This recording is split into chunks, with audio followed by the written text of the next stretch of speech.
empezar esta clase, que es la última antes del examen, que es la próxima semana. La próxima semana, como ustedes saben, tenemos el examen del primer parcial. Imagínense, ya estamos en exámenes, en menos de mes y medio ya tenemos el examen. Y nos corresponde ver hoy día una valvulopatía que es muy frecuente, es la valvulopatía aórtica, tanto la estenosis como la insuficiencia. Y ya veremos que actualmente la valvulopatía... Déjame ver. Voy a tomar un poquito de vino antes que se me lo tome Steven aquí, que lo estoy viendo. Y él es menor de edad como Ochoa. Menores de edad no pueden tomar el vino, Ochoa. No. Mi poquito de vino para tu papá, dile, Carlos, acá está, de la Patagonia, dile, de Chino. El Chino toma... Okay. No sé qué vino toma este Chino, yo no sé qué vino tomará. Yo que sé qué tomará ese vino. ¿Toma vino tu papá, Ochoa? No toman. No toma. ¿Qué toma? Caña manavita. Bueno, está bien.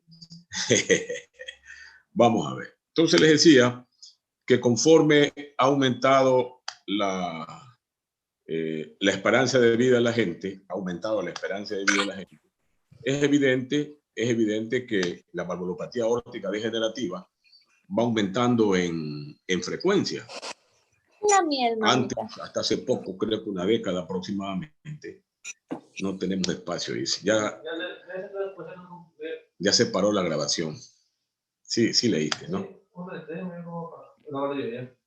Es que me he descuidado y no he conseguido un disco duro adicional para poder meter o subir a la nube alguna información para que quede espacio en el disco duro. A ver si resolvemos eso, Steven, ¿no? A ver cómo hacemos. Porque si no puede aparecer como que no estamos dando clase. Y yo tengo muchos enemigos en esta universidad que quisieran verme muerto, creo. Saludos, Ochoa. La compañera ya me va a ayudar grabando y me pasa como la vez pasada y ahí subo al... ¿Cómo se llama? La subo al ¿cómo se llama? Ahí sí estamos ya. Y después la podemos subir esta, ¿no? Ya, yo la subo. Gracias. Bueno, les decía que la valvulopatía aórtica ahora, especialmente la degenerativa, ha ganado mucho espacio en el mundo entero, aproximadamente entre el 4 al 8 hasta el 10% de los adultos mayores, llámese adultos mayores por encima de 70 años, tienen estenosis aórtica degenerativa de cualquier gradación, De hecho, veremos más adelante que la causa más frecuente de estenosis aórtica es la degenerativa, la de los viejos. Sin descartar, por supuesto, las otras que ya veremos, pero tienen una incidencia mucho menor. Y eso irá en crecimiento porque la población mundial va envejeciendo. Los países europeos tienen ese gran problema, que su población es muy vieja, muy vieja. Es bien infrecuente ver en esos países europeos alguna mujer embarazada caminando por las calles. Yo no veía casi en esa época a ninguna o muy pocas. Las salas de ginecología estaban abandonadas, no habían parturientas. Acá, en cambio, tienen que poner 2 mujeres en una cama y veces en los hospitales de la Junta, porque hay muchísimas mujeres en etapa fértil que embarazan. Pero bueno, con esa pequeña introducción veremos esta patología, insisto, que nos puede tocar ver muchas veces durante nuestra carrera. ¿Qué es la estenosis aórtica? Para esto tenemos que aclarar que cuando hablamos de estenosis aórtica podemos referirnos a una estenosis o a un problema que se ubique en la válvula o algunas patologías que se ubiquen debajo de la válvula y otras por encima de la válvula.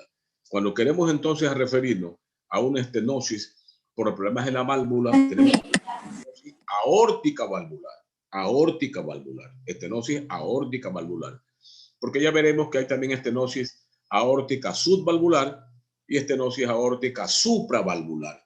Las 3 formas de obstrucción al tracto de salida del ventrículo izquierdo tienen un comportamiento muy similar, aunque el tratamiento y el pronóstico es diferente.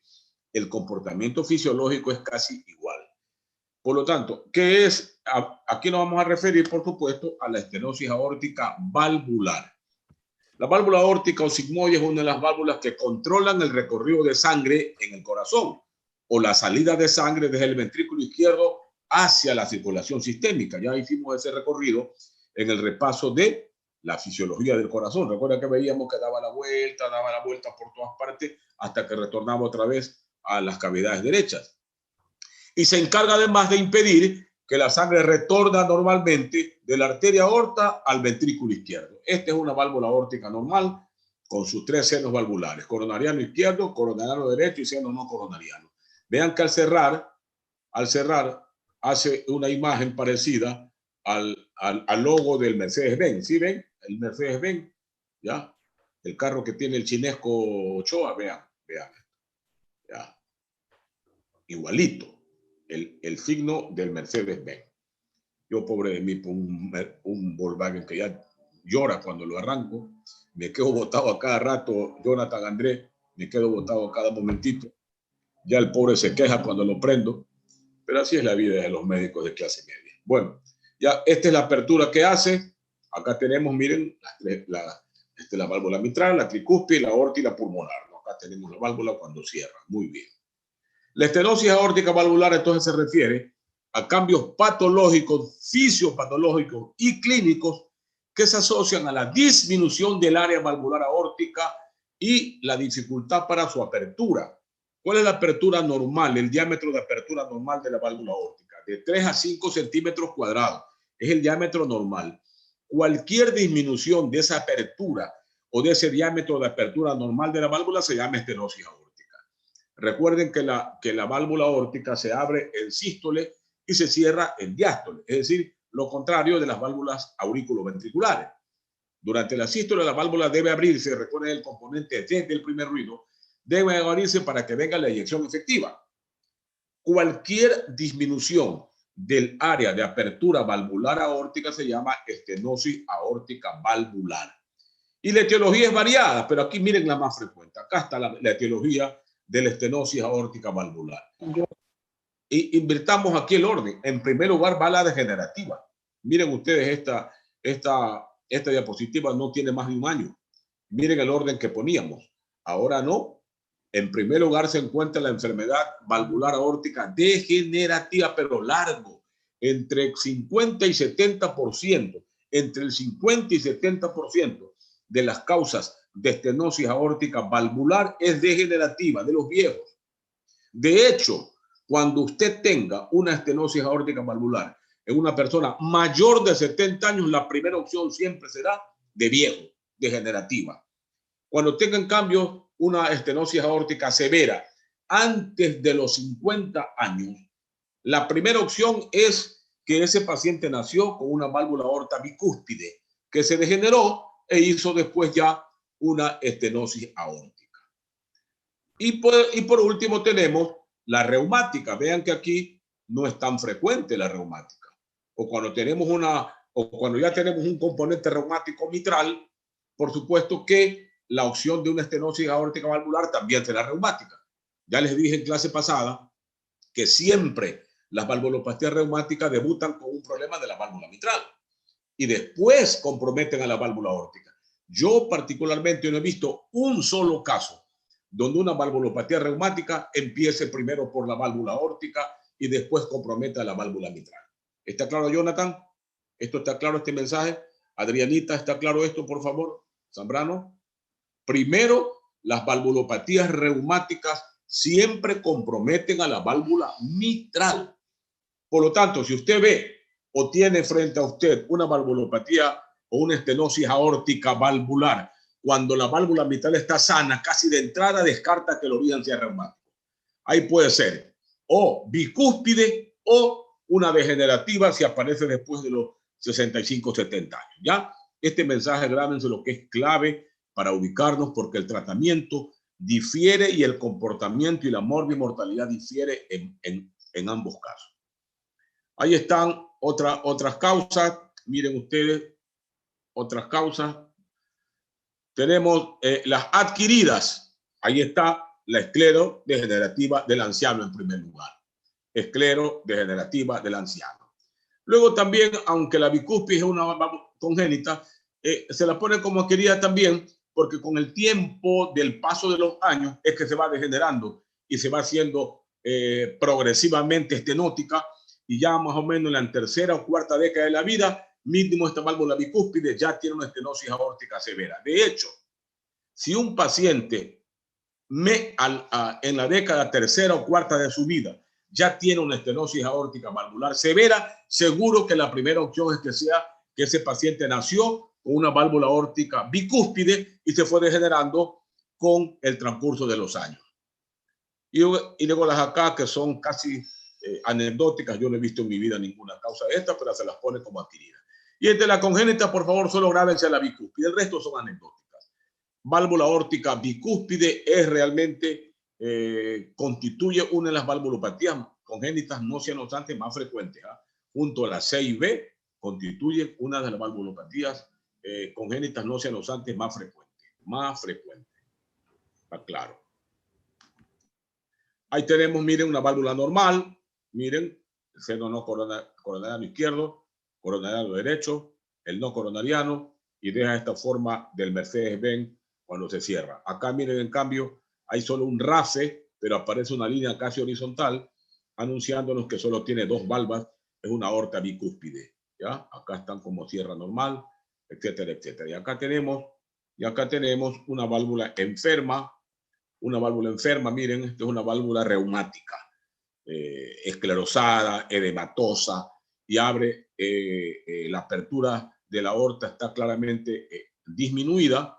Y acá están sus tres senos, ¿no? El coronariano izquierdo, no coronariano, perdón, el derecho y el no coronariano. Y miren, la apertura del orificio es muy restringido, parece una boca de pez. Y este es el anillo de inserción de los senos valvulares. Ya, ahí están los tipos que hablamos: valvular, subvalvular y supravalvular. Son las tres formas de estenosis aórtica. Se refieren a una dificultad o una obstrucción para la eyección de la sangre en el tracto de salida del ventrículo izquierdo. ¿Está claro esto, Carla? Carla Palma, ¿está claro, por favor, hasta aquí? ¿Tienes alguna pregunta, hija? Entonces vamos a brindar con Carlita. Salud, Carlita. No le damos a Xavier, es menor de edad. Salud. Aquí Steven lo encontré, que me estaba llevando mi botellita, doctora Carla, y la mamá me vino a decir acá que por favor no le brinde vino porque es menor de edad. Está bien, está bien. Yo mi vinito, por último, después de 20 años enterrado en el patio, doctora, lo desenterramos para brindar con usted. Mire usted, mire usted. Bueno, con Xavier también podríamos brindar un poquito, porque es barcelonista, nada más. Pero fue melecista, no brindo yo con nadie. Eso le damos cianuro, bien claro conmigo. Carla ha sido melecista, me dice aquí Steven. ¿De verdad, Steven? Carlita, no, no es melecista. Ya están quedados. No, doctor. Todos están quedados. Acá Steven me está jurando que es barcelonista. Bueno, ya está salvada, está salvada. Está salvada. Xavier parece... Está de corazón, doctor. Xavier parece Liga de Quito, parece Xavier. Y Erika le veo es la coronilla, no le veo nada en la cara. Bueno, ahí sí, ese muchacho ya tomó café. Estaba tomando café, Erika, le encontramos tomando café. Bueno, le han dado un tecito de agua de hierba luisa. Bueno, ya aguanta las 2 horas de clase. Aquí están los 3 tipos de estenosis aórtica valvular. Ya, vean, como le decía, el mecanismo fisiopatológico es similar en las 3. Acá tenemos la estenosis valvular, como ya dijimos, es una alteración o malformación de la válvula. Ya los que le dijimos, sea carácter degenerativo, congénito, reumático, y que obstruye el flujo de salida del ventrículo izquierdo. Dificulta la eyección a través del tracto de salida del ventrículo izquierdo. En la subvalvular, el problema está, en cambio, por debajo de la válvula. Y hay 2 tipos: una estenosis tramo corto por membrana o anillo, y otro tipo en el que un largo segmento por debajo de la aorta estaría estrecho. Y en la supravalvular, el estrechamiento de la aorta está por encima de la válvula. Punto. Ahí están los ejemplos de las 3. Esta es la estenosis de la válvula, la que estamos describiendo. Esta es la estenosis supravalvular. Vean, es una verdadera coartación por encima de la válvula. Aquí ven el estrechamiento. ¿Ves el estrechamiento, Erika? ¿Y dónde se fue el Xavier? Fue a ver café. Fue a ver café, creo que Xavier ya no aguantaba la hipoglicemia. Como están a dieta para el peso, como son millennials, están a dieta. Por acá está Jovi Álvarez. Bueno, Jovi ya lo veo que tiene pinta de haber desayunado. La doctora Kiara Rivera está hipoglicémica. Ya la veo con esa fase de hipoglicemia. ¿Quién más por acá? Ariana, bueno, parece que sí durmió 5 horas de lo que estudió cardiología hasta las 2 de la mañana. Parece. María José Triviño está feliz. Bueno, Jocelyn Cañar también. No ha tomado café, Jocelyn. En el Cuenca, peor que haber tomado nada. Que haber tomado. Y eso que no pregunto quién se bañó, eso no pregunto. Eso no pregunto. Carlitos Ochoa, eso no pregunto. Ya, no pregunto.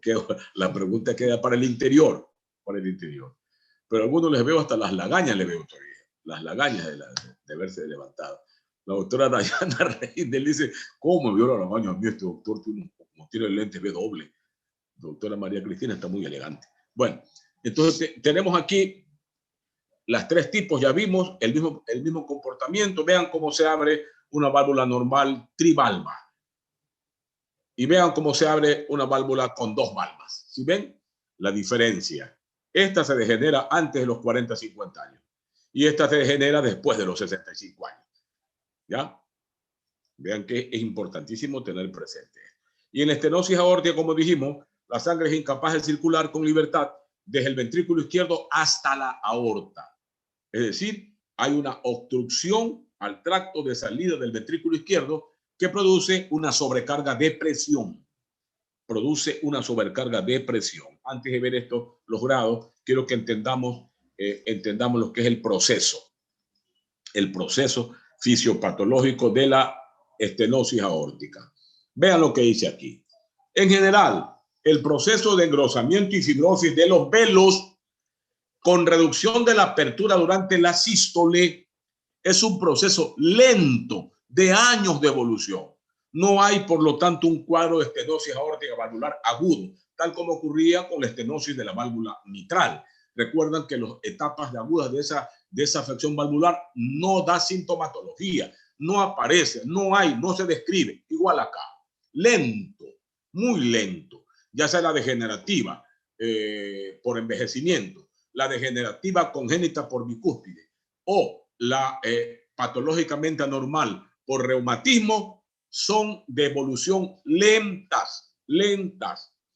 Y esta disminución de la apertura impone al ventrículo un aumento creciente de la resistencia a su vaciamiento. Es decir, hay un aumento de la poscarga. Ustedes saben que en el ventrículo izquierdo la poscarga la tomamos en cuenta desde la aorta para allá y en el ventrículo derecho desde la arteria pulmonar para allá. Por lo tanto, al estar cerrado el tracto de salida, ya sea porque la válvula esté estrecha o porque hay un estrechamiento debajo de la válvula o un estrechamiento por encima de la válvula, hay un aumento creciente de la resistencia al vaciamiento. Y este aumento de resistencia, ¿qué ocasiona morfológicamente? Una hipertrofia concéntrica del ventrículo izquierdo. Es decir, engruesa sus paredes para tratar de compensar y lograr abrir el tracto de salida para seguir garantizándonos un gasto cardíaco, aunque el tracto de salida o la válvula esté estrecha. Esa es la remodelación. Ya les dije a ustedes en clase pasada, son los mecanismos de compensación que tiene el organismo para seguir garantizándonos la vida, aunque la válvula en este caso esté tremendamente estrecha. Yo recuerdo hace un par de años, cuando era delegado, un poquito más, era delegado al Honorable Consejo Universitario por los profesores. Una profesora en plena sesión del consejo tuvo síncope. Estaba sentada y se clavó de frente en la mesa de sesiones. Y se caló y comenzó a vomitar. Yo voy y le palpo el pulso, porque lo primero que un médico debe hacer cuando lo llaman a una emergencia es palparle el pulso al paciente, que le da información maravillosa.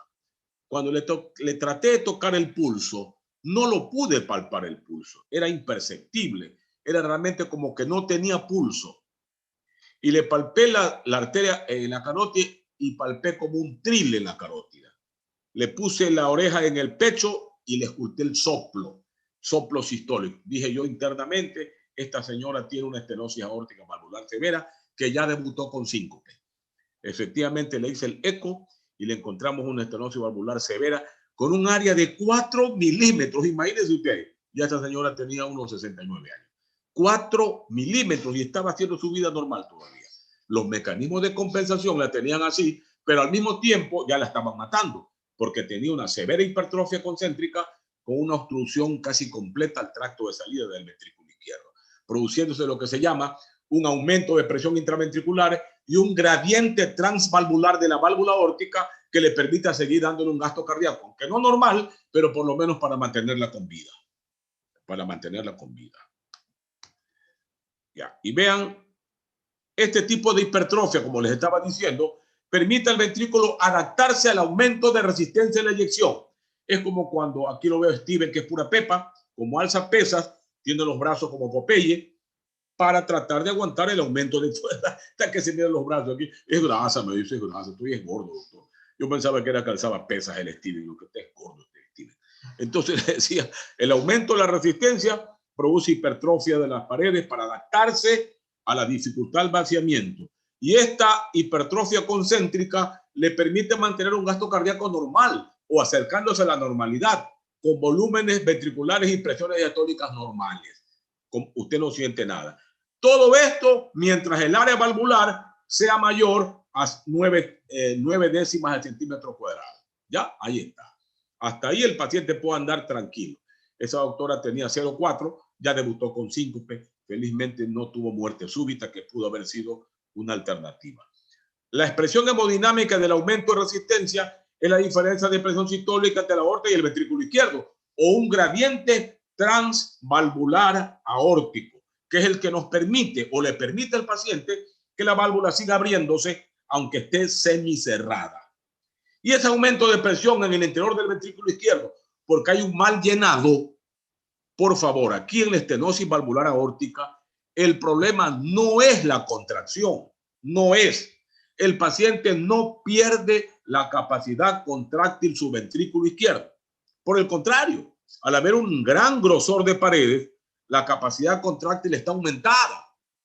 Entonces, la que pierde aquí es la función diastólica. La que se pierde es el llenado, o la que se altera es el llenado. Y es obvio esto. Esto es obvio, ¿no? Imagínense un paciente que tiene un ventrículo hipertrófico, rígido, grueso. Por supuesto que la relajación diastólica va a ser difícil. Por lo tanto, se altera el llenado. Y eso aumenta la presión de fin de diástole en la aurícula izquierda. Y esa presión de fin de diástole, ¿a dónde se transmite, Nicole Delgado? Al terreno de las venas pulmonares. Y de ahí al sistema capilar pulmonar. Puede ocurrir entonces igualmente un edema agudo del pulmón, aunque el ventrículo se esté contrayendo normalmente. Está claro, ¿verdad? Entonces, ¿qué es lo que se altera? La función diastólica. Por eso es que la insuficiencia cardíaca se llama, se la divide, en insuficiencia cardíaca por alteración de la función diastólica o con fracción de eyección preservada, e insuficiencia cardíaca por alteración de la función sistólica o con fracción de eyección reducida. En el de la alteración de la función diastólica se mantiene la capacidad contráctil, no hay cardiomegalia y hay una sobrecarga de presión, mientras que en la alteración de la función sistólica, como hay sobrecarga de volumen, hay un crecimiento excéntrico y ahí sí se pierde la función contráctil. En el caso de la estenosis aórtica, donde perdemos o se altera la función de llenado o diastólica, yo le pregunto a María Cristina Feijó, a ver María, ¿le darías a ese paciente con alteración de la función diastólica digoxina para sacarlo de su edema agudo del pulmón? Puede ser tema de examen estas preguntas, aunque con todo respeto, el examen es una farsa, queridos alumnos. Esto casi es un requisito de llenar un formulario como para hacer la conclusión nada más. No es la evaluación exacta de cuál estudia más o cuál estudia menos. ¿Le darías digoxina a un paciente que viene en edema agudo del pulmón por alteración de la función diastólica? Aquí se voy a brindar con Nicole. Nicole, salud. Vamos, María. ¿Le darías digoxina, hija? ¿Qué es la digoxina? Como dicen en mi tierra, para empezar por el principio. ¿Qué hace la digoxina? ¿Cuál es la acción farmacológica de la digoxina? Ya esto deben saber, pues, muchachos, esto ya vieron en insuficiencia, en medicina interna, vimos en insuficiencia cardíaca. Ustedes no están estudiando, es una situación muy dolorosa esto. Para mí me causa mucho Mucha pena esto. Pero no puedo detenerme a saber quién está estudiando y quién no está estudiando. Jen León, ¿sabes cuál es la forma farmacológica de la digoxina? O sea, tengo entendido que se le daría en el caso de que tenga una fracción de eyección disminuida, pero en este caso, como la insuficiencia es diastólica, entonces no creo que sería correcto darle... Muy bien, buen razonamiento. No cabe acá, pues si el problema no es la función contráctil, sino es que la función de llenado. Y si le damos digoxina, que aumenta la capacidad contráctil, ponemos más rígido al ventrículo. Por lo tanto, el llenado se empeora más. ¿Está claro, Xavier? ¿Está claro, Margarita Borja? Valeria, ¿está claro? Prende un foco, Valeria, que estás ahí oscura. Una vela anda, prende, hombre. Renato, ¿está claro esto? Ya, por favor, ¿eh? Que esto hace antes, cuando no teníamos el eco al lado, a todo el mundo le dábamos digoxina que se ahogaba. No sabíamos si estaba alterada la función diastólica o sistólica y podíamos haber ocasionado graves problemas a muchos pacientes. La digoxina cabe en un paciente que tiene alterada la función sistólica, porque ahí es la función contráctil la que se ha perdido. Hay sobrecarga de volumen. Ronnie Vera, ¿y cómo podemos determinar si llegarle a hacer un ecocardiograma a un paciente si tiene alterada la función sistólica o la función diastólica? Ya les dije en la clase de insuficiencia cardíaca. ¿Cómo podemos determinar? Y decir, esto es alteración de la función sistólica, esto es alteración de la función diastólica. ¿Cómo podemos saber?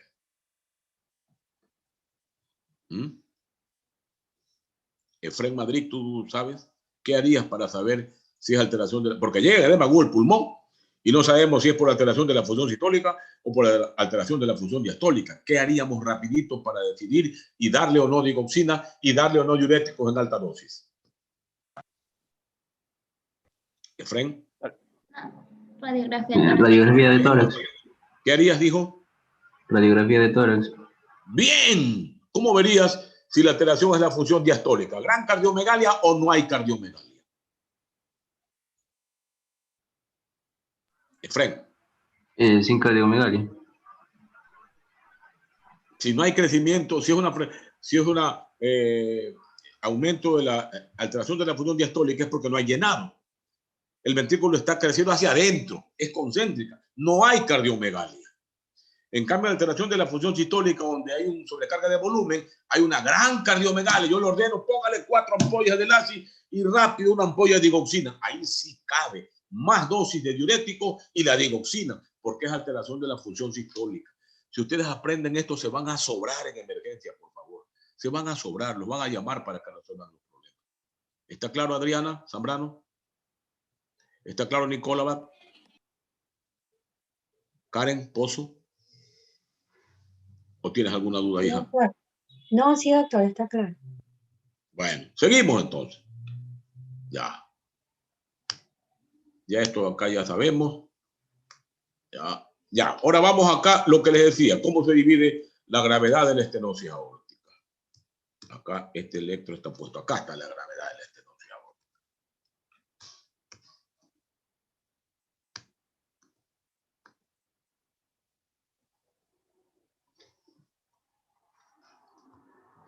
Acá es para que puedan ver cuánto se considera grave, cuándo se considera ligera, cuándo se considera moderada la. Acá está, miren, acá está. ¿Cuándo se considera que la estenosis aórtica solo es leve? Cuando el área valvular todavía está por encima de 1.4 centímetros cuadrados. Eso lo sacamos en el ecocardiograma. Un buen ecocardiografista le informa al hemodinamista o al cirujano el área que tiene por un eco. Y cuando el área está por encima de 1.4, el gradiente pico transvalvular aórtico está por debajo de 40 milímetros de mercurio. ¿Cuándo es moderada? Cuando el área ya está entre 1.4 y 0.85. Ahí ya el gradiente está por encima de 40, puede llegar hasta 60. ¿Y cuándo es grave? Cuando el área valvular está por debajo de 0.85 y el gradiente pasa por encima de 60 milímetros de mercurio. Seguramente que aquí ya la hipertrofia concéntrica del paciente debe ser importante. Debe ser importante, porque está intentando superar gran obstrucción del tracto de salida del ventrículo izquierdo. Ya. ¿Y cuáles son los síntomas que ya da una valvulopatía aórtica cuando es realmente crítica?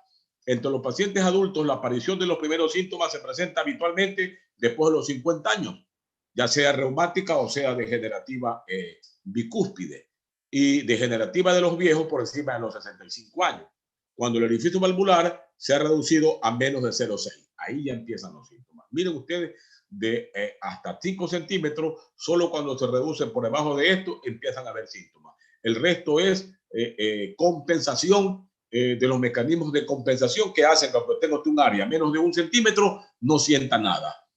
Muchos por eso se han desmayado haciendo deporte, fútbol, tenis, corriendo. No sabían que tenían una estenosis aórtica y por supuesto al correr aumenta la contracción del ventrículo y puede que se cierre el tracto de salida y tiene síncope el individuo.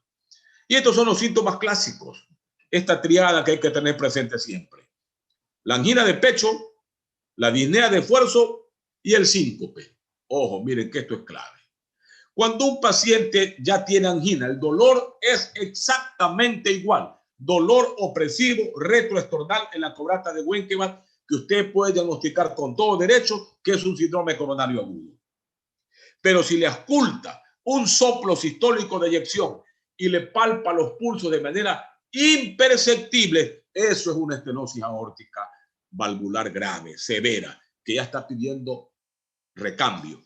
Y se dice que los pacientes que tienen angina de pecho ocurre porque hay un desbalance entre la oferta y demanda de sangre de las coronarias.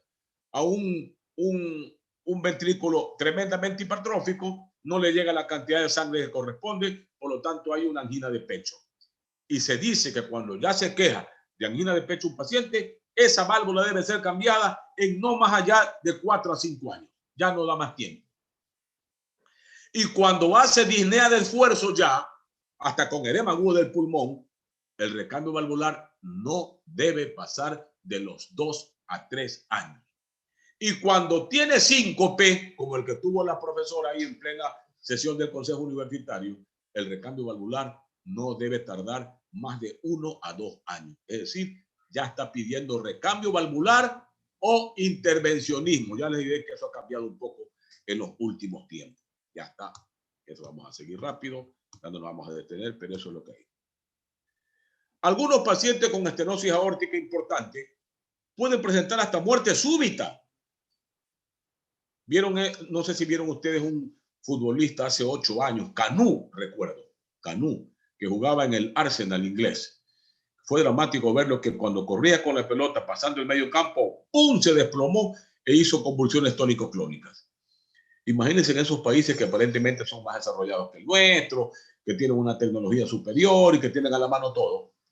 La valoración de pretemporada, curiosamente o sorprendentemente, no había incluido un ecocardiograma Doppler a estos pacientes. ¿Y qué ocurre? Que este hombre venía de África, Canú, donde la valvulopatía reumática es todavía como cuando era por aquí hace 15, 20 años atrás. Y no le habían hecho un eco. ¿Y qué es lo que tenía este hombre? Una estenosis valvular reumática severa ya a los 34 años que tenía ese hombre. Seguramente la pescó a los 12, 14, 15 años y ya a los 35 años que estaba por retirarse del fútbol, ya le estaba reclamando recambio valvular.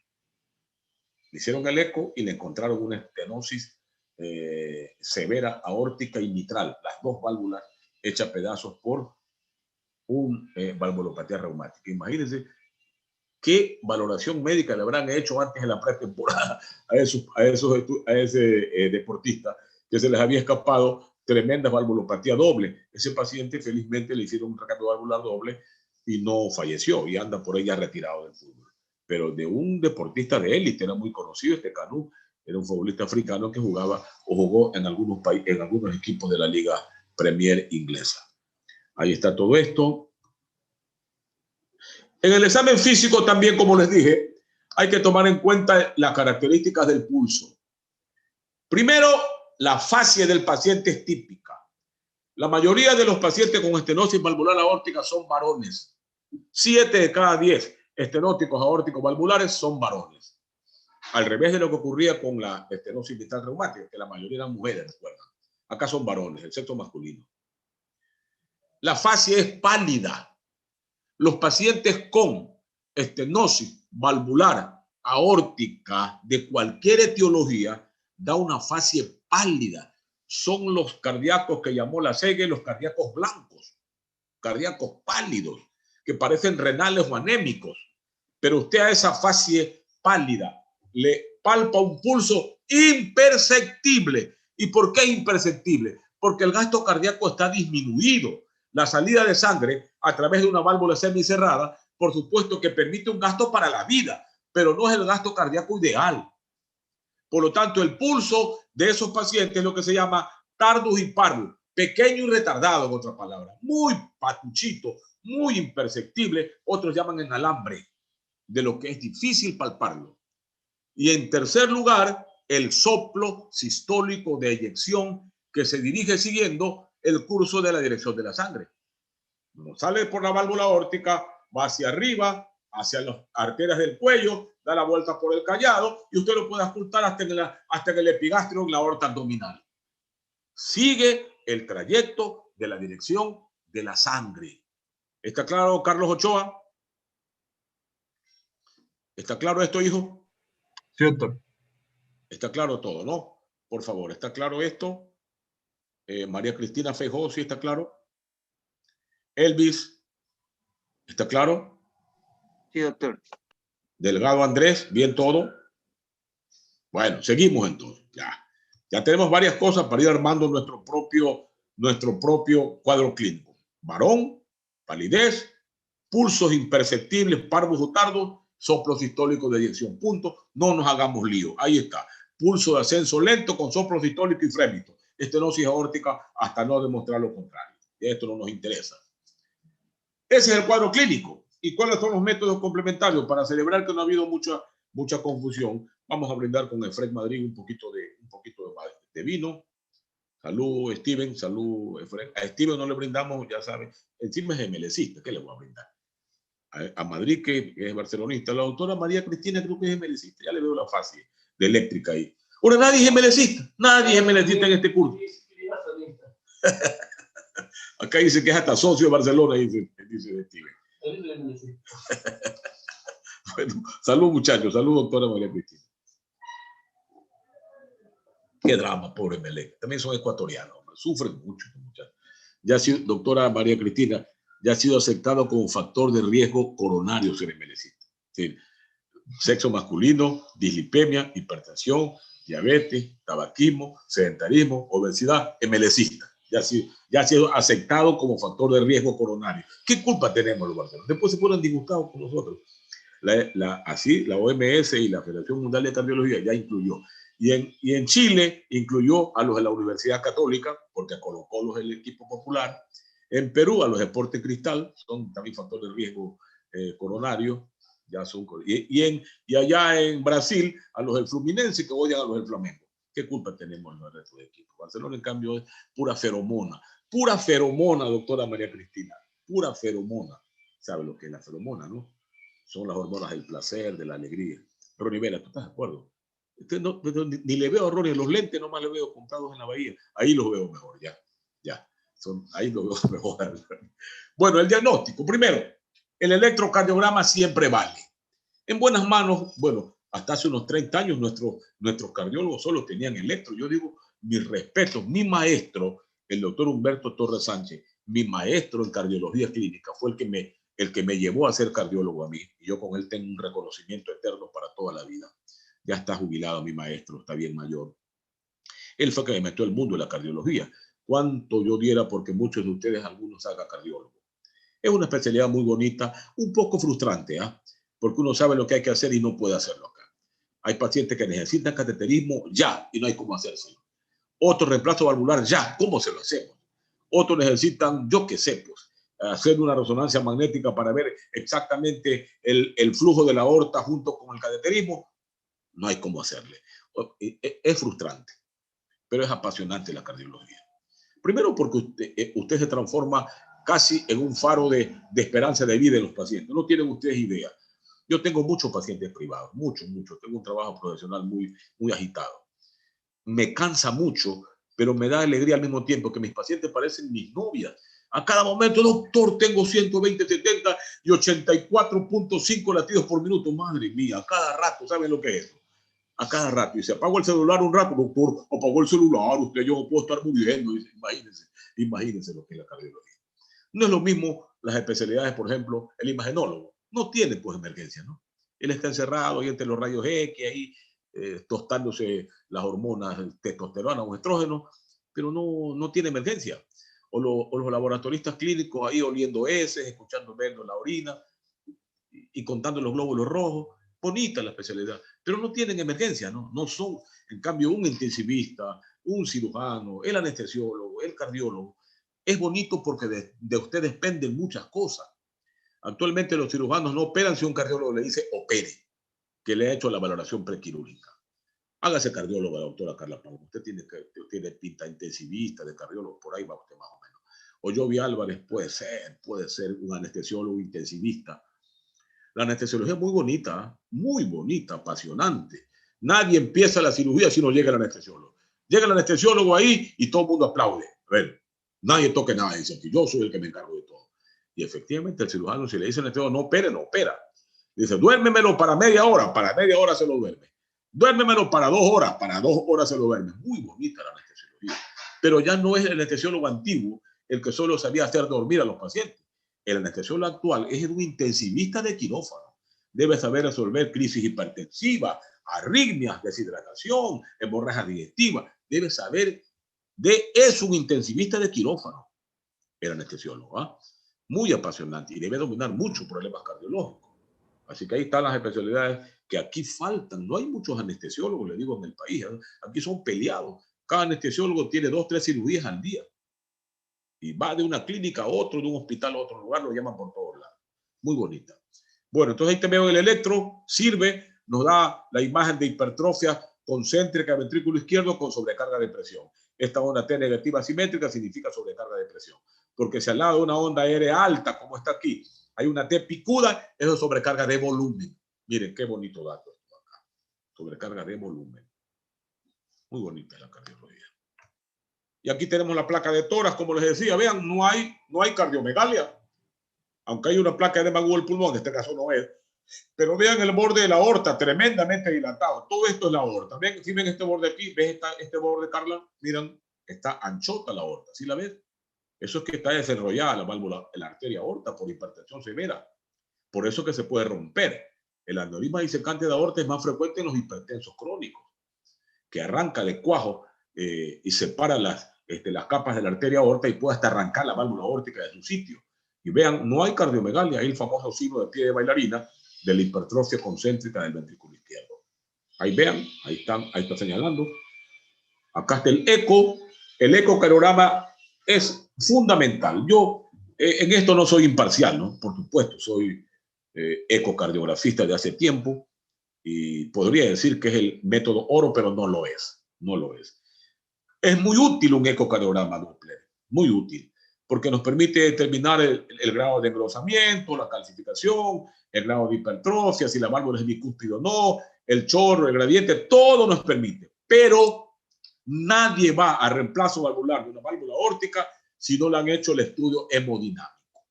¿Por qué? Porque recuerde que dan dolor anginoso y puede ser por la válvula, pero también puede ser porque al mismo tiempo tiene un problema de las arterias coronarias.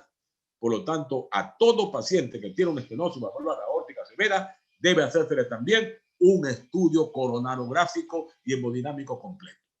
Porque muchos terminan con reemplazo valvular y revascularización de las arterias coronarias. Porque cuando hay calcio en las válvulas, es probable que también haya placas en las coronarias. ¿Está claro, Ronnie? ¿Sí? ¿Está claro, Carla? ¿Sí? Sí, está claro. María José Bravo, ¿está claro todo esto lo que hemos hablado? Cristian Camilo se llama esta un tocayo, tengo por acá.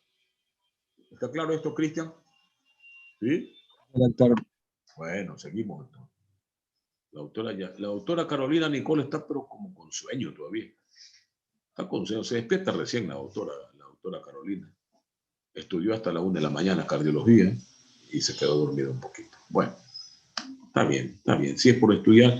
¿Y qué le pasa a Ariana, que no aprendió usted su Ahí está, ya, ahí está. Ariana Cedeño está por ahí, que no ha prendido su cámara. Ariana, ¿por dónde estás? Bueno, esta es la única ventaja de dar clases por computadora. Lo tengo aquí a 1 centímetro de distancia. María José Tremillo está con frío, todavía está con una chompa y un poncho que se ha puesto, un poncho latacungueño. Está con frío. Bueno, seguimos. Vean este eco transesofágico, ¿no? Aquí tenemos uno de 3 valvas, coronariano derecho, coronariano izquierdo, derecho, y no coronariano. Acá cambio claramente 2 valvas. ¿Sí ven? Con el RAF intermedio, ¿no? 2 valvas, la bicúspide. Todo eso podemos ver. Acá está el flujo transvalvular aórtico. Vean, alcanza hasta 4 metros. Vean, cuando lo normal, recuerden, es 1 metro, y este es el flujo de insuficiencia aórtica. Este es una doble lesión aórtica, estenosis e insuficiencia.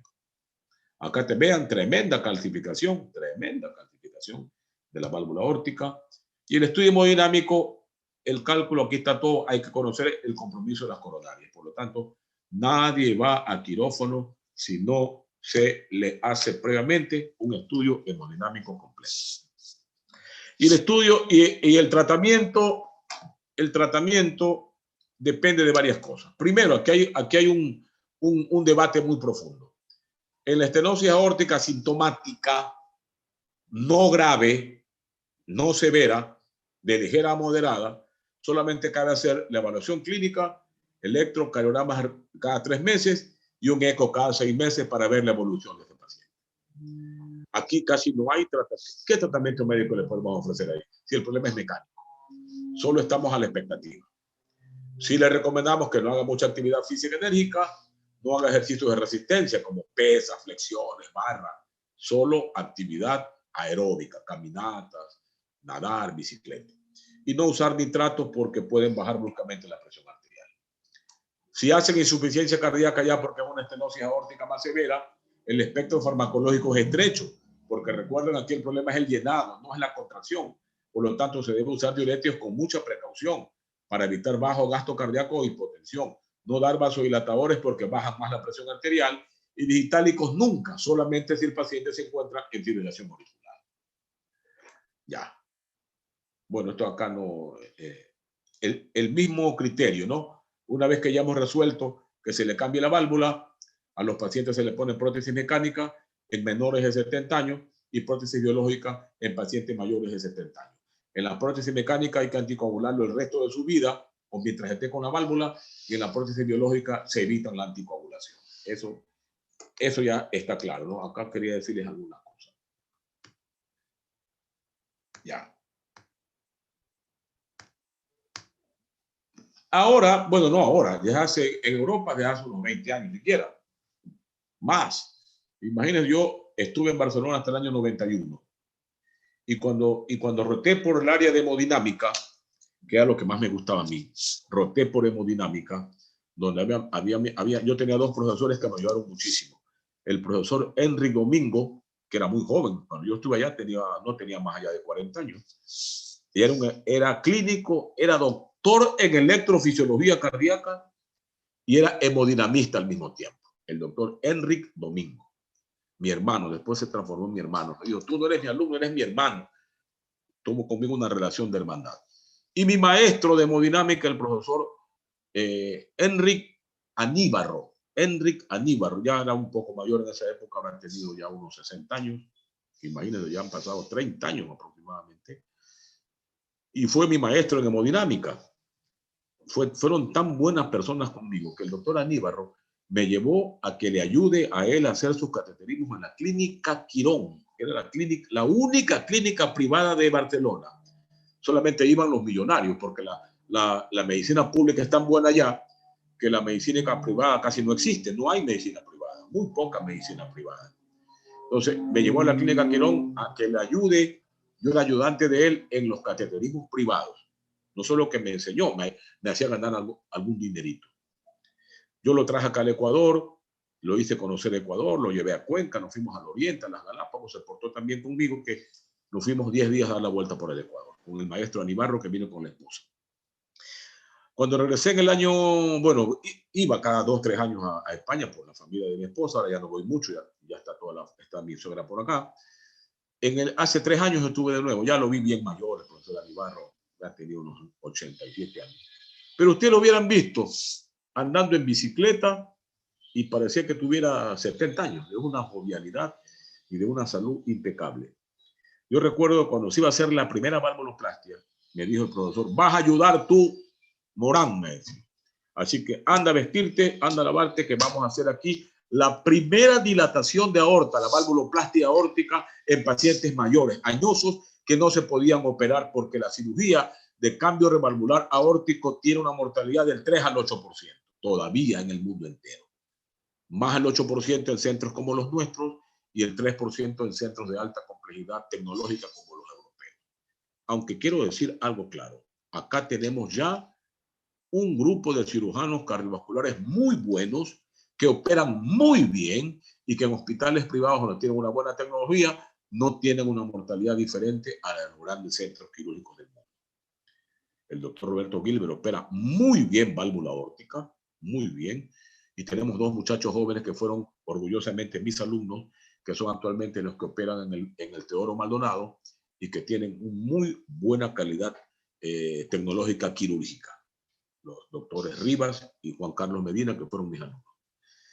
Entonces ahora se hace la valvuloplastia aórtica percutánea. En esa época hicimos ya, en el 1991, llegó el maestro Ubago, maestro de maestros a los 50 años, que fue el pionero de la dilatación de las válvulas en pacientes que no podían ser sometidos a cirugía de recambio valvular por cualquier motivo, o porque eran muy mayores, o porque tenían una insuficiencia renal paralela, o porque habían tenido un accidente vascular cerebral, o porque eran diabéticos evolucionados, pero tenían una estenosis aórtica brutal que los estaba matando.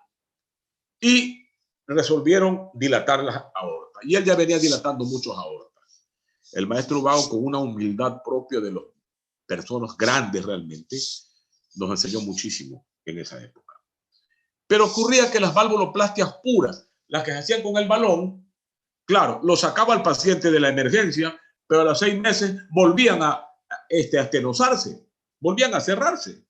Por lo tanto, desde hace unos 16 años aproximadamente, las valvuloplastias aórticas ahora en Europa y por acá también ya se hace lo que se llama el implante percutáneo de prótesis aórtica, TAVI, transcatéter de válvula aórtica implantation, implantación de válvula aórtica por catéter a través de la arteria femoral. ¿En qué consiste? Que le pone una válvula biológica autoexpansible que se ancla a este marco metálico que se fija al mismo tiempo al anillo de la válvula aórtica y lo deja anclado ahí sin sacar la otra válvula, lo deja metido ahí en el mecanismo de sostén de la válvula nativa y el paciente mejora ostensiblemente sin que haya sido abierto el tórax, sin que haya sido expuesto a la circulación extracorpórea, y los resultados a la fecha son casi paralelos a la cirugía de recambio valvular abierto. Son casi paralelas. Quiero aclarar de todas maneras que sigue siendo la cirugía de recambio valvular la primera opción, pero este implante percutáneo de prótesis aórtica va ganando tanto espacio que yo estoy seguro que en no más allá de 5 años no solo será para poner a los viejos, también se pondrá la válvula de implantación percutánea transcatéter a pacientes menores de 70 años, tengan o no tengan una comorbilidad que dificulte la cirugía de corazón abierto. No solo porque agrede menos al paciente, también disminuye el uso de recursos, simplifica el gasto, no solo porque cuesta menos un procedimiento de implante valvular o TAVI, sino porque la recuperación es más rápida. El paciente en 2 o 3 días está en su casa. En cambio acá, en la cirugía de cambio valvular con circulación extracorpórea, el paciente pasa no menos de 10 a 15 días en el hospital, consumiendo recursos públicos y el gasto. Una cirugía de corazón abierto de reemplazo valvular con el costo de la válvula debe superar los $30,000 fácilmente. Un TAVI o implantación valvular transpercutánea de la válvula aórtica no llega a los $15,000. Realmente es un avance muy importante en el tratamiento de la estenosis aórtica actual. Es lo que se hace. Como es válvula biológica, a un paciente de 80 a 84 años le dura el resto de su vida, 10 a 12 años. Y no hay que anticoagular, porque es biológica, es de pericardio bovino, autoexpansible. Realmente es un avance importante del intervencionismo que está quitando espacio aceleradamente a la cirugía de corazón abierto. Bien, ¿alguna pregunta? Terminamos esta parte, vamos a insuficiencia aórtica. Si no hay ninguna pregunta, no hay ninguna pregunta. Carolina, prenda su cámara. Nicola Bach, prenda su cámara. Muchas gracias, doctora. Doctora Débora, prenda su cámara. Por favor, tenga la bondad. Muy amable. Doctora Nicola Bach no está con su cámara prendida. Tenga la bondad. Prenda su cámara, por favor. Uno le estimula ver a los estudiantes. Si no veo a los estudiantes, pienso que la clase no está sirviendo. Doctora Torres, ¿alguna pregunta, doctora Ariana, por favor? ¿No tiene preguntas? No, todo claro. Vamos a descansar 2 minutitos, 2 por reloj, para poder ver insuficiencia aórtica. Perdón. No se preocupen, no se preocupen. Yo le decía a Stino y le comentaba que ahora en este corte que hemos tenido pequeño, hay un gran problema con la plataforma Moodle, grande problema. No se puede meter las clases grabadas. Estamos con dificultad para subir las preguntas del examen. Entonces yo lo que hago es hacer esfuerzos para que no se queden sin clase.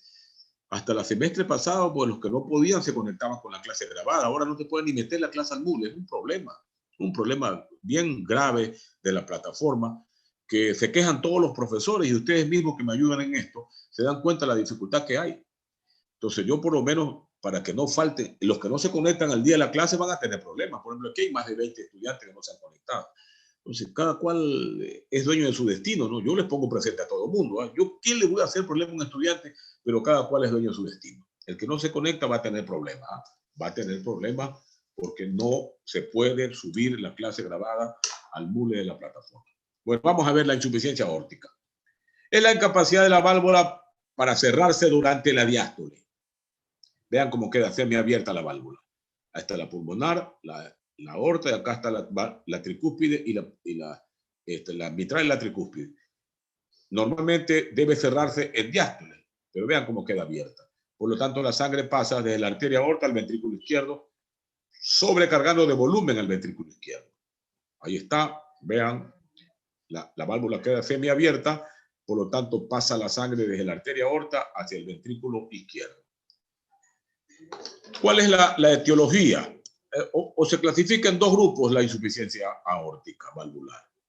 Primero, la insuficiencia aórtica valvular primaria, cuyas causas asientan en la válvula propiamente dicha. Ya veremos, reumática, degenerativa, por prolapso, etcétera, etcétera. Y las secundarias, cuando la causa de la insuficiencia aórtica radica en la primera porción de la arteria aorta, dilatación de la raíz, etcétera, etcétera, etcétera. Por lo tanto, una válvula aórtica incompetente o una raíz aórtica dilatada que faciliten el reflujo de la sangre desde la aorta al ventrículo izquierdo constituyen la insuficiencia aórtica. ¿Está claro, Renato? Sí está claro, ¿verdad? Ya. Y vean en las primarias lo que les decía, todo lo que comprometa la válvula. Ahí están pues congénita bicúspide, reumática, por endocarditis, por prolapso, degenerativa, pero muy raros son las causas de insuficiencia aórtica solo degenerativas. Son más estenóticas las degenerativas, pero hay insuficiencia aórtica por envejecimiento valvular. Pero vean, todo lo que está aquí que asiente la válvula. Ahí comienza a describir cada una de las causas, ¿no? La reumática es mucho menos común que en pacientes con reflujo aórtico aislado, que no se asocie a una válvula mitral. Ya les dije, siempre las valvulopatías reumáticas empiezan por la válvula mitral. Tengan presente eso, por favor.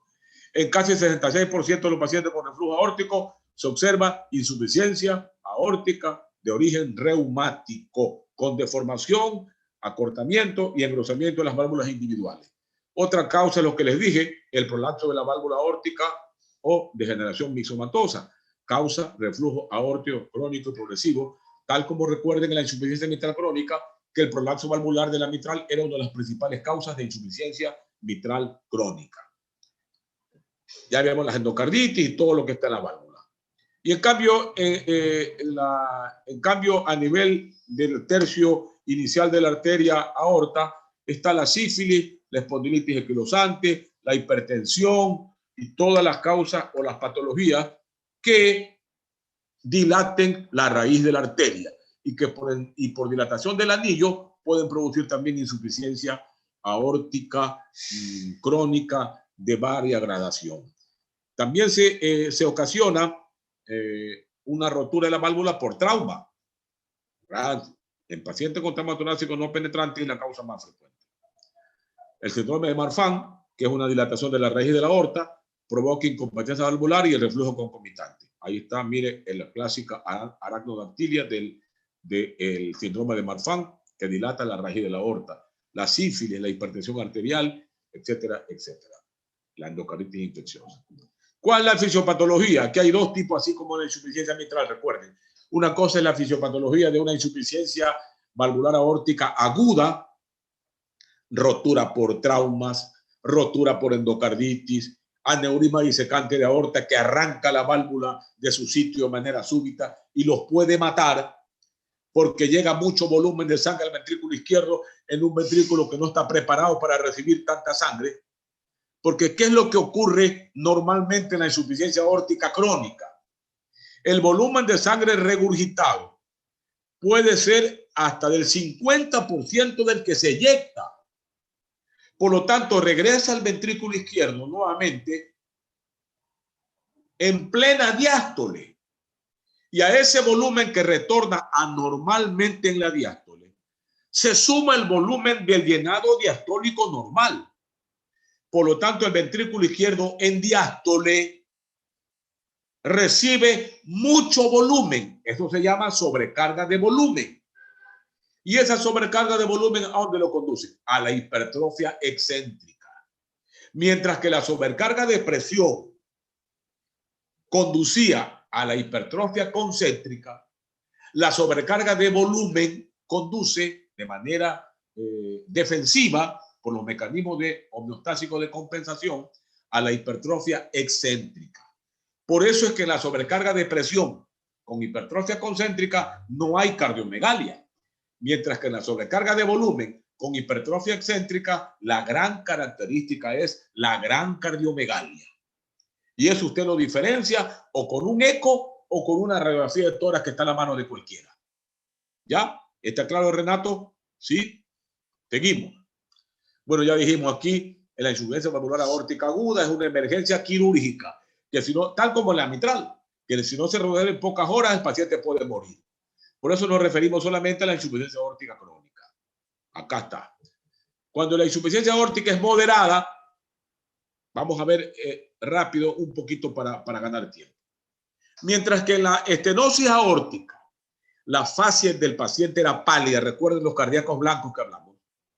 Acá no es necesariamente pálida. Puede haber una tendencia más bien a la fase sonrosada, porque hay un gran volumen de eyección mientras el ventrículo izquierdo esté con buena función contráctil. Hay lo que se llama, mientras que el pulso en la estenosis aórtica era imperceptible casi, porque el gasto cardíaco está bajo. En cambio, en la insuficiencia aórtica valvular, como hay una gran sobrecarga de volumen, mientras que el ventrículo izquierdo mantenga su capacidad contráctil, sale una gran cantidad de sangre en la eyección. En cambio, ahí el pulso es saltón, porque hay gran volumen de eyección. Usted le toca el pulso y le levanta el dedo.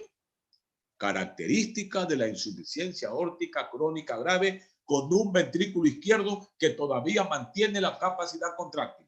Llaman dos datos entonces de diferencia. Fase pálida en la estenosis, fase con tendencia a ser sonrosada o no pálida en la insuficiencia aórtica.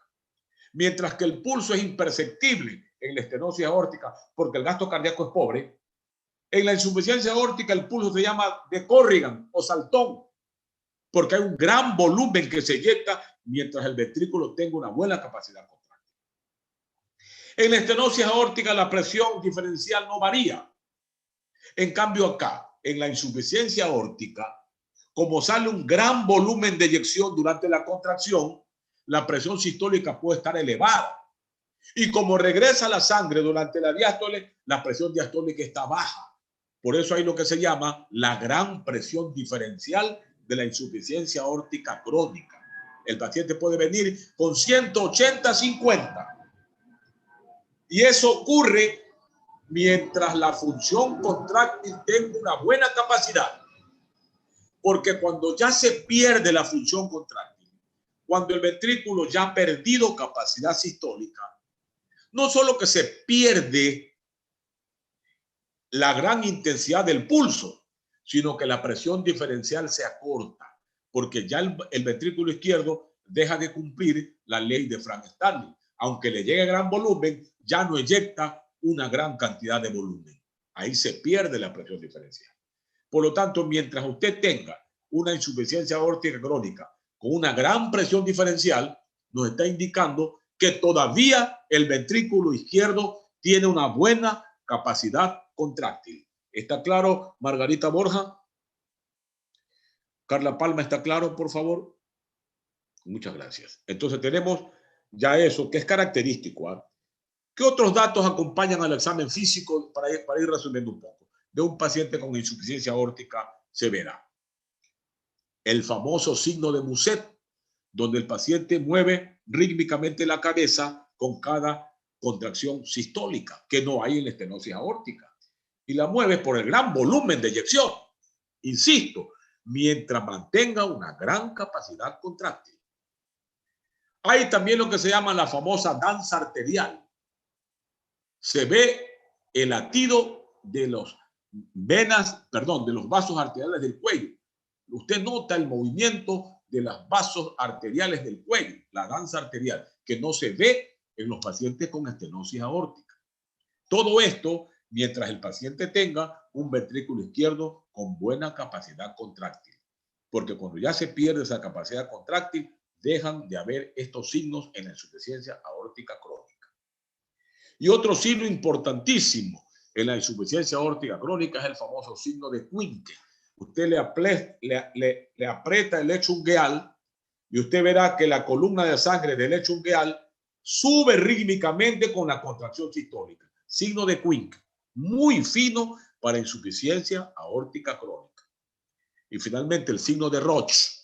Usted le ve la pupila que se contrae rítmicamente con cada contracción sistólica. Signo de Roch. Todo esto se puede ver en una insuficiencia aórtica crónica con buen ventrículo izquierdo o con una buena capacidad contráctil. Porque cuando ya se pierde la capacidad contráctil, todos estos signos desaparecen y mínimo el paciente ya no es ni quirúrgico. Porque ya veremos que en la insuficiencia aórtica el ventrículo puede estar incluso disfuncionando y todavía el paciente no tiene síntomas.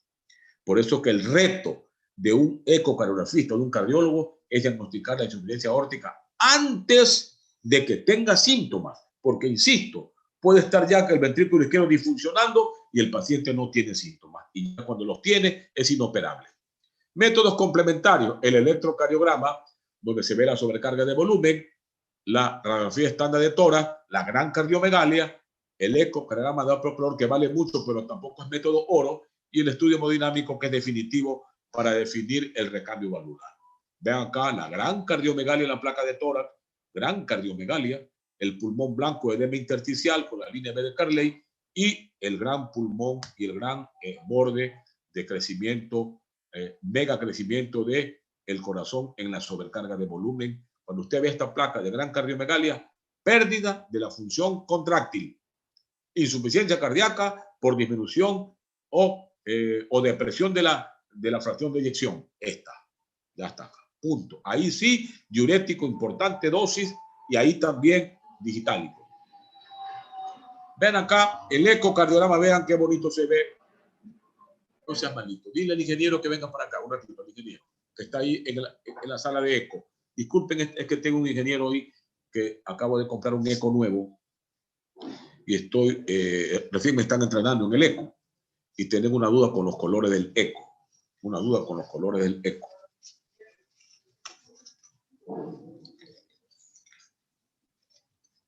Véngase para acá, ingeniero, un ratito. Le quiero enseñar este flujo reverso. Viene ya el ingeniero. Ingeniero, venga un minutito, mire. Este es el color que yo veía con mi eco anterior. Mire, el color, este es el flujo que regresa de la arteria aorta al ventrículo, insuficiencia aórtica. Miren, miren cómo se coge el color perfecto. Y ese color es que no puedo coger con él. Ya.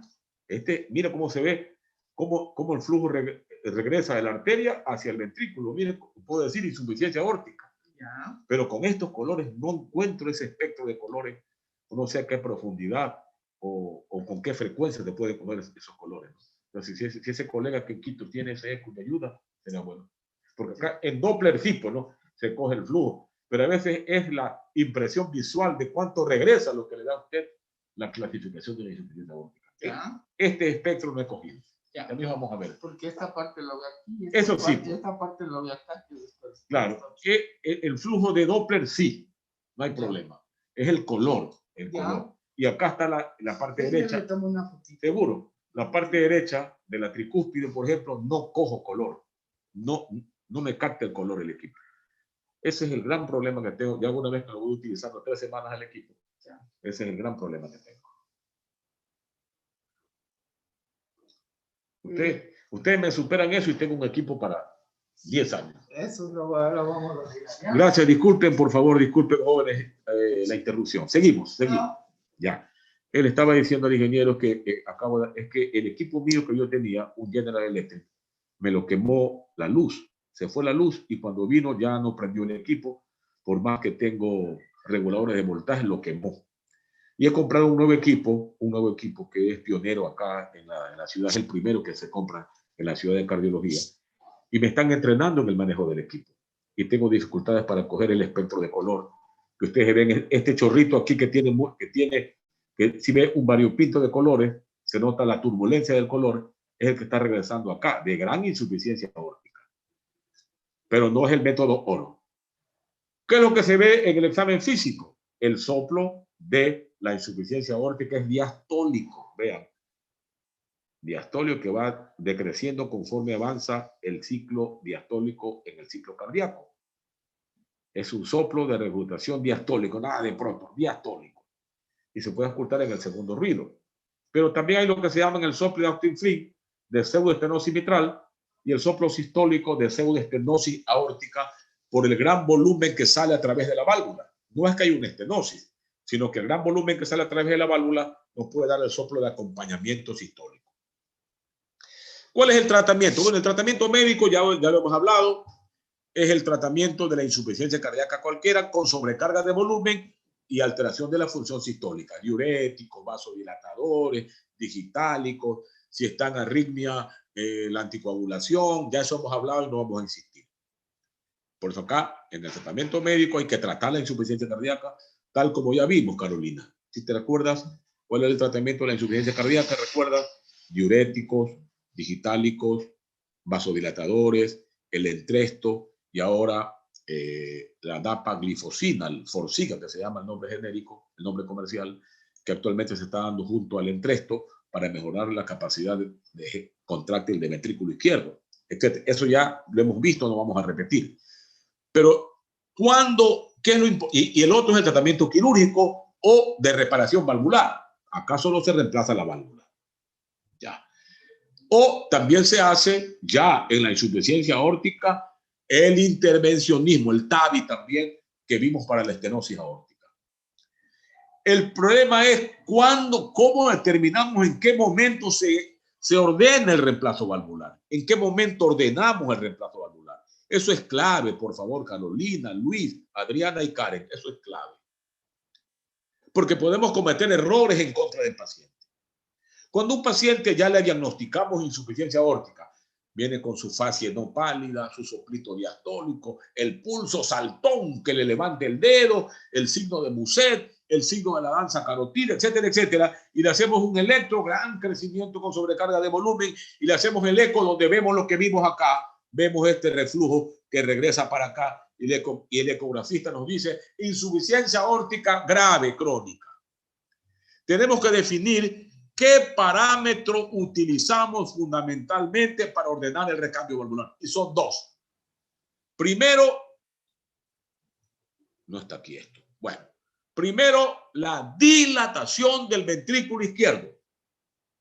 Si el ventrículo izquierdo empieza a dilatar de un semestre a otro, no hay que perder tiempo. Ese paciente va a reemplazo valvular o a TAVI, o por cirugía o por TAVI. Y el segundo parámetro es la presión pulmonar. Si la presión pulmonar empieza a subir de un semestre a otro, reemplazo valvular.